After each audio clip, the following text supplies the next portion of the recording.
Hello guys, कैसे हो आप लोग। स्वागत है आपका हमारी ग्रीक मिथोलॉजी की सागा के तीसरे एपिसोड में।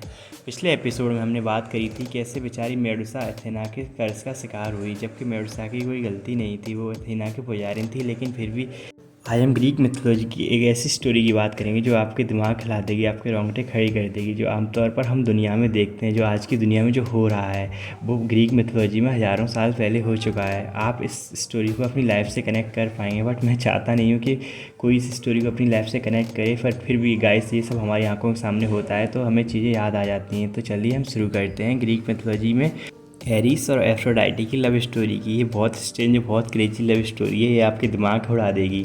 एरिस युद्ध का देवता माना जाता है ग्रीक मिथोलॉजी में, और एफ्रोडाइटी सुंदरता की देवी मानी जाती है। तो जहाँ आपका ज़्यादा टाइम न वेस्ट करते हुए हम शुरू करते हैं। माउंट ओलंपस का दरबार सजा हुआ था। मैंने माउंट ओलंपस के बारे में बताया था आपको। माउंट ओलंपस एक ऐसी जगह है जहाँ पर ग्रीक देवी देवताओं का स्वर्ग माना जाता है उसे। देवताओं के राजा ज्यूस एक बड़ी दुविधा में बैठे थे। एफ्रोडाइटी जो समुद्र के झाग से पैदा हुई थी, उसकी खूबसूरती इतनी ज़्यादा खतरनाक थी। ओलंपस के सारे मर्द देवता आपस में लड़ने और मरने के लिए तैयार थे एफ्रोडाइटी के लिए। पोसाइडन से लेकर अपोलो तक उसे सब अपनी रानी बनाना चाहते थे, इतनी ज़्यादा खूबसूरत थी एफ्रोडाइटी। तो हमारे ऑल गॉड फादर ज्यूस को लगता है अगर उसने किसी एक देवता को चुन लिया तो आपस में ग्रह युद्ध छिड़ जाएगा, कि सब देवताओं को लगेगा कि ज्यूस फेवर कर रहे हैं, तो उन्हें ये पसंद नहीं आएगा।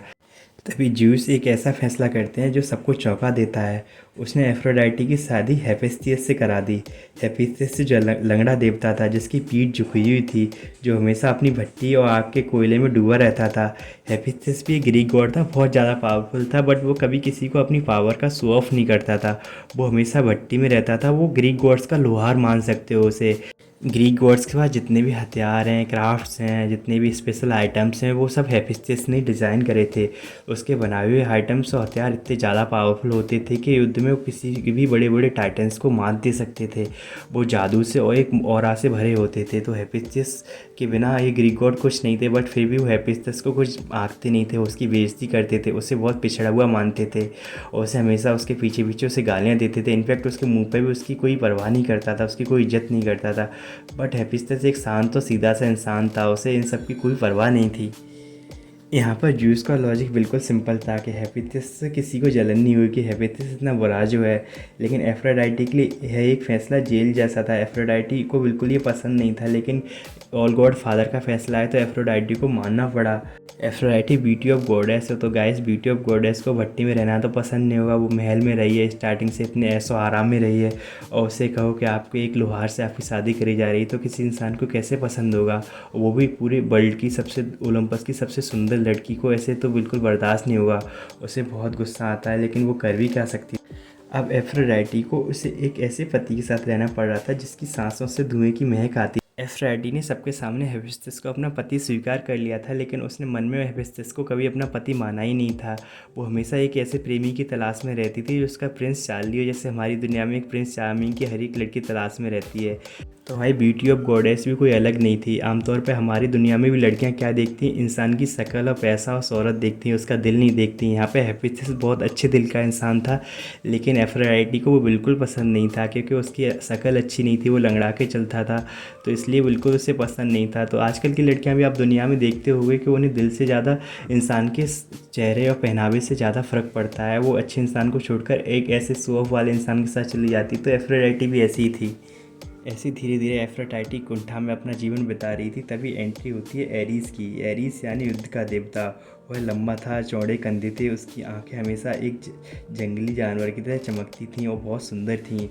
जहाँ बाकी देवता ज्ञान और संगीत की बातें करते थे, एरीस सिर्फ ताकत और जीत की भाषा समझता था। जब एरीस ने एफ्रोडाइटी को देखा तो उसे पहली बार ही समझ आ गया कि युद्ध के मैदान से बाहर भी एक दुनिया है, और वो है एफ्रोडाइटी। और गाइस, यहाँ पे क्या होता है कि एफ्रोडाइटी भी हमारे अल्फा मेल एरीज पे पिघल जाती है। उसकी स्मार्टनेस, उसकी पावरफुलनेस और उसके ऑरा, उसके एटीट्यूड पे मर जाती है। आज की दुनिया में एक्स्ट्रा मैरिटल अफेयर भी बहुत कॉमन चीज़ हो गई है, तो लेकिन ये नया कुछ नहीं है। आप सोचते हैं आज की दुनिया में लोग, लड़कियाँ एक दूसरे से शादी करने के बाद चीट करती हैं, तो ये पहले भी ग्रीक गॉड्स के टाइम पर भी ये था। एफ्रोडाइटी ने सबसे पहला एक्स्ट्रा मैरिटल अफेयर चलाया था। एफ्रोडाइटी को एरीस में वो सब मिला जो हेफेस्टियस में नहीं था, जोश, ताकत और एक बेपरवाह, एक क्रेजी अंदाज। उन दोनों के बीच इतना गुप्त रिश्ता शुरू हो गया कि वो सिर्फ एक अफेयर नहीं था, वह देवताओं और राजा कि कानून का एक खुला उल्लंघन था, क्योंकि ग्रीक गॉड्स में एक कानून था कि जिसने ज्यूज़ के सामने शपथ ले लिए किसी इंसान को एक्सेप्ट कर लिया है तब वो दूसरे इंसान के साथ नहीं जा सकता। बट यहाँ पे एफ्रोडाइटी ने उस कानून को तोड़ दिया था।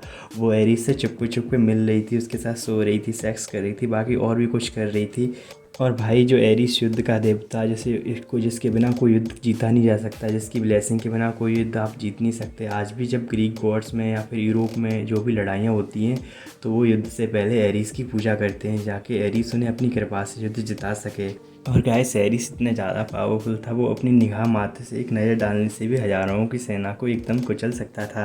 लेकिन यहाँ पे एफ्रोडाइटी को देखकर एकदम सिंप बन जाता है। आमतौर पर लड़के भी, कोई सुंदर लड़की कितने भी पावरफुल हों लेकिन कोई सुंदर लड़की दिखे उसे देखकर सिंप बन जाते हैं, तो एरिस भी बिल्कुल ऐसा ही था।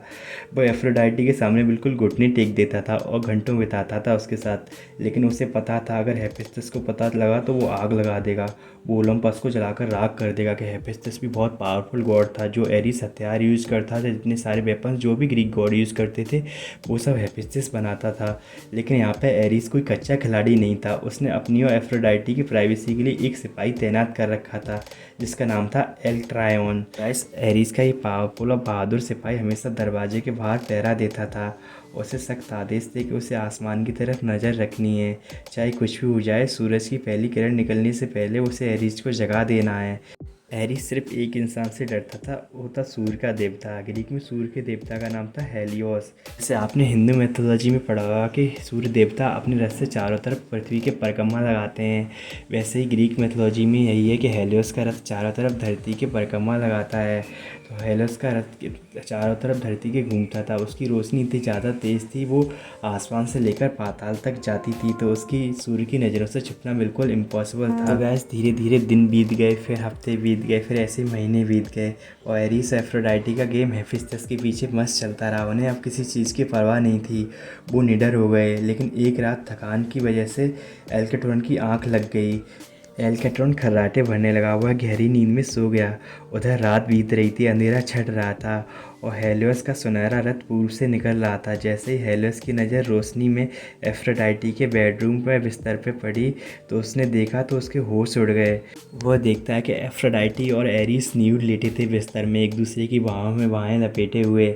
और गाइस हेलियोस में उन देवताओं में एक था जो एफ्रोडाइटी से शादी करना चाहता था, लेकिन ज्यूस का जो आदेश था तो सबको मानना पड़ा। बट उसने कभी सोचा नहीं था कि जो एफ्रोडाइटी है वो हेफेस्टस को चीट करेगी। और दूसरी बात यह है जो हेलियोस था, जो सूर्य का देवता था, वो एक सिद्धांत वाला देवता था, उसे कोई भी गद्दारी से नफरत थी। तो यह देखकर उसे बहुत गुस्सा आता है, बहुत आग बबूला हो जाता है।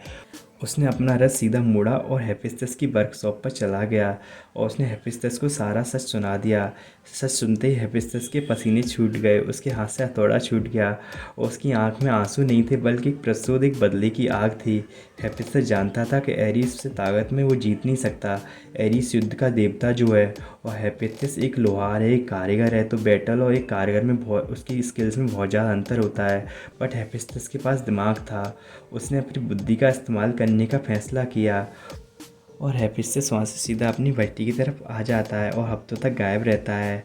और उसने सोने को इतना पतला कूटा कि सोना एक मकड़ी के जाल की तरह दिखने लगा, जिसे नॉर्मल आंखों से देखना इम्पॉसिबल था। एक ऐसा जाल तैयार करा जो बिल्कुल इनविजिबल था, लेकिन उसकी मजबूती ऐसी थी कि उसे देवताओं क्या खुद ज्यूस भी नहीं तोड़ सकते थे। और हेफेस्टस क्या करता है, वह जाल अपने बिस्तर के चारों तरफ बिछा देता है कि जरा भी हलचल हो जाल तुरंत बंद हो जाए। और हेफेस्टस क्या करे कि एरिस और एफ्रोडाइटी को पूरे ओलंपस के सामने उनका पर्दाफाश कर सके। और यहाँ पे एफ्रोडाइटी से वो कहता है वो लेमनस द्वीप पर छुट्टियाँ मनाने जा रहा है और कुछ हफ्तों बाद लौटेगा। यह सुनकर एफ्रोडाइटी बहुत खुश हो जाती है, वो एरिस को बताती है, तो वो दोनों बहुत ज़्यादा खुश होते हैं कि अब तो मस्त मज़े करेंगे।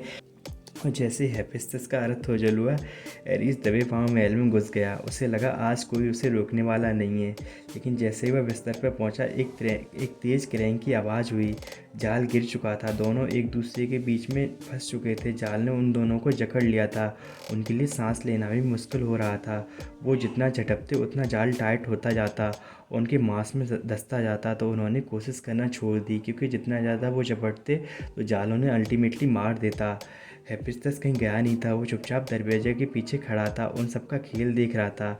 उसने दरवाजे को लात मारकर खोल दिया और उसके साथ पूरे ओलंपस और देवी देवताओं को ले आया। वह चिल्लाया, देखो ज्यूस, देखो अपनी बेटी के कारनामे, देखो ये सिद्ध के देवता को जो दूसरों की पत्नियों पर लाइन मारता है और दूसरों की पत्नियों के साथ सोता है। वहाँ पर ढाके कूद उठे। हेफेस्टस को लगातार सब गुस्से में एरिस को पकड़ के बहुत कड़ी से कड़ी सजा देंगे, लेकिन उस सब कुछ उसकी सोच के उल्टा हुआ, सब कुछ उसके विपरीत हुआ। बाकी देवी देवता जो आए थे वहाँ पर उसे देख के हंसने लगे और ठाके मार के उल्टे हेफेस्टस की मज़े लेने लगे। हर्मीस और अपोलो मजाक उड़ाने लगे, लेकिन सिर्फ ज्यूस शर्मिंदा थे। बाकी सब देवता कह रहे थे कि इस एरिस के साथ सो रही थी, शायद मेरे साथ ही सो जाती। किसी को हेफेस्टस के लिए सिंपैथी नहीं थी, उल्टा सब उसका मजाक बना रहे थे यहाँ पे। तो यहाँ पे ये सब देख के ज्यूस को बहुत गुस्सा आता है। वो बहुत शर्मिंदा होते हैं कि उनकी बेटी और उनका बेटा ये सब कारनामे करते हुए पकड़े गए और उनके ओलंपस के जो सबसे बड़ा नियम बनाया था उस नियम को भी तोड़ दिया। इससे क्या करते हैं, ज्यूस उन दोनों को सज़ा दे देते हैं, माउंट ओलंपस से निकाल देते हैं कुछ सालों के लिए। लेकिन यह सज़ा उनके लिए काफ़ी नहीं थी। बट क्या करें, हमारे हेफेस्टस के साथ बुरा होता है। जैसे ही एरिस उस जाल से आज़ाद होता है तो बहुत गुस्से में आ जाता है। वो सबसे पहले उस अपने सिपाही को एल्केटर्न को पकड़ता है, उसे श्राप दे देता है कि वो तू कभी सो नहीं पाएगा, उसे एक मुर्गे में बदल देता है। तो आपने सोचा होगा कि मुर्गा 4 बजे से पहले कौं कौं कौं कौं करने लगता है, वो एरिस के श्राप की वजह से करने लगता है। एरिस ने उसे कर्ज दे दिया था, जैसे सूरज निकलने से पहले चिल्लाकर दुनिया को जगाना होता है ताकि फिर से कभी कोई प्रेमी पकड़ा ना जाए।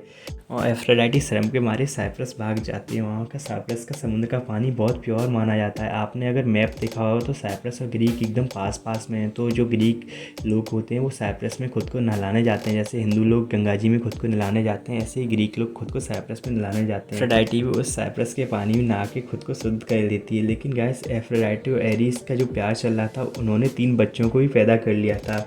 वहाँ पे पैदा होता है एरोस की कहानी और साइकी की कहानी बहुत ज़्यादा इंटरेस्टिंग है। मैं आपको अगली वीडियो में लेके आऊँगा। एरोस को ग्रीक मिथोलॉजी में प्यार का देवता कहा जाता है। और दूसरा बच्चा हुआ फोबोस को डर का देवता कहा जाता है। और तीसरा बच्चा पैदा हुआ हारमोनिया, जो आजकल जिनका मन विचलित होता है वो हारमोनिया है, हारमोनिया की वजह से मन विचलित होता है। तो यह थी एरिस और एफ्रोडाइटी की लव स्टोरी। बेचारे हेफेस्टस के साथ बहुत बुरा हुआ, लेकिन क्या करें, दुनिया का खेल ही ऐसा है। जो सीधा और सच्चे दिल का होता है उसके साथ बुरा होता है, चाहे वो इंसान हो या फिर देवता हो। आप लोग भी आप आमतौर पे हमारी डेली लाइफ में देखते होंगे, आमतौर पे ऐसा ही होता है, कर्मा वर्मा कुछ नहीं होता। खैर, बाकी मैं आपसे कहूँगा कि आप प्लीज़ इस चैनल पे प्यार दिखाते रहिए और सपोर्ट करते रहिए। और ये स्टोरी बहुत ही एपिक होने वाली है, आपको आगे बहुत ही मज़ा आने वाला है। मिलते हैं नेक्स्ट वीडियो में, तब तक के लिए अपना ध्यान रखिए। Love you, take care.